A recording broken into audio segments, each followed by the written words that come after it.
Bismillahir Rahmanir Rahim. The life of Sultan Salahuddin al-Ayyubi.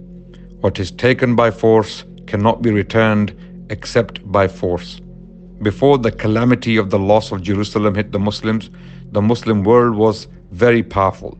The Seljuks smashed the Byzantine Empire at Manzikert, humiliating the emperor and opening Anatolia to Islam. The Fatimid Shiite Caliphate was losing its power rapidly, with Egypt barely in their control. Farther to the west, the Almoravid movement gathered steam and powerful state was being forged. It took less than 30 years for all this to crash. After the death of the Sultan Malik Shah, his sons disputed with each other and fell into conflict. The once mighty bulwark of Islam was broken not by outsiders but by Muslims themselves, and so the Seljuk Empire split. The Byzantines saw their opportunity and chose to exploit this situation to their advantage. The Roman Emperor Alexius Comnenus called upon the Pope for military aid, and thousands of men from the low-born to the high-born, from mercenaries to peasants, answered the call to arms.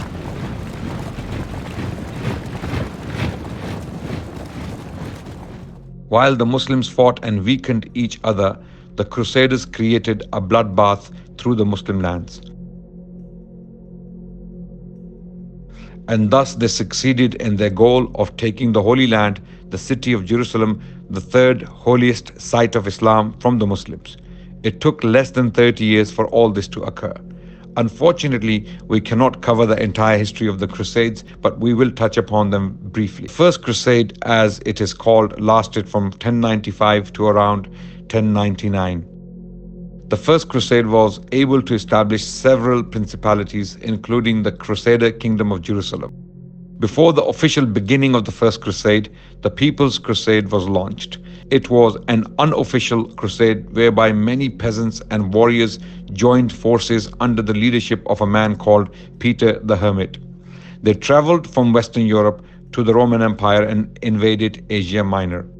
The problem with this crusade, however, was that most participants were not trained in the art of war. They were peasants with no knowledge of logistics and tactics. Due to this, when they met the armies of the Seljuks under Kilij Arsalan, he was able to rout this force and thousands of peasants were killed. Few thousand crusaders were able to escape to Constantinople. Thus ended this unsuccessful crusade. The Seljuks fell into a false sense of security. For this, the Muslims paid with blood. The First Crusade was able to penetrate deep into Islamic lands, taking the Muslims by surprise, and they were able to establish few principalities, and these were in the headwaters of the Euphrates at Edessa, in northern Syria at Antioch, on the Syrian coast at Tripoli, in the heart of Palestine at Jerusalem. However, while the Levant was the most desired theater of war, the European powers attacking Muslim territories in Sicily and Spain. These attacks on multiple fronts isolated the Muslim powers. They could not help each other even if they wanted to do so.